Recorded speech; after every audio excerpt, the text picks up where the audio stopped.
Jen.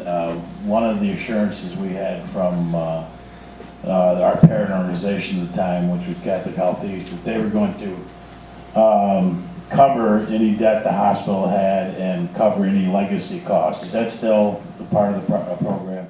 And the answer is yes. CHE Trinity is now the name. On July 1st, CHE merged with Trinity Health System. So we're now fortunate to be part of a system that actually now covers half of the United States. It's both positive and a challenge at the same time. What is your plan for St. James Hospital at 411 Canisteo Street? Is it going to be a pile of bricks, or is it going to, what will happen? Are there any special plans for that?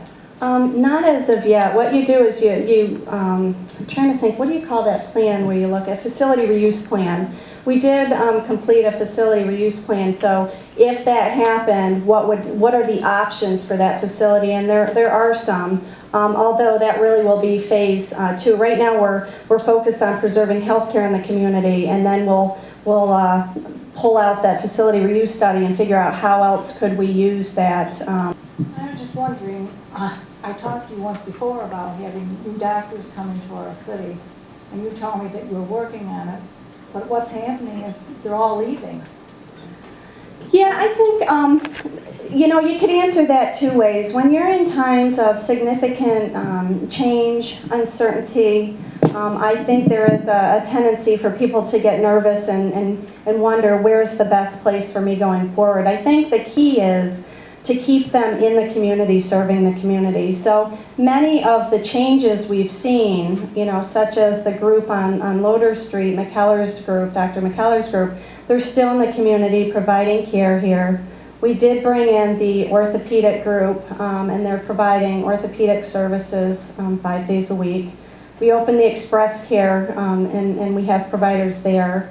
We redeployed providers to Alfred. So it may not appear that we're bringing in a lot of physicians, but really the fact that we've been able to sustain our operations and actually staff what we have has been a pretty incredible feat given the lack of clarity at this point in time and change and uncertainty. So, I don't feel like we have tons of physicians leaving per se. I mean, I think it's going to be a challenge that's not only now, but it's probably going to continue until we have that clarity everybody's looking for. At this point, we have no specific plans for doing anything beyond what we already do. So it would require recruiting somebody who has that special set of skills, and my guess is that the size of the community probably wouldn't support somebody with that specialized skill. The face of primary care is changing. I said, I'm getting along in the tooth and along in the beard here. And he said, well, don't expect you're probably going to be replaced by an internist. I said, what's happening to all of them? He said, they've got $300,000 in debt by the time they get out of med school and residency. They've started a family, and they're not going into primary care. They're using the internal medicine residencies to go on to specialty work. The future is probably going to be basically family practice. And they're going to try to help us out in the context for the next 12 months.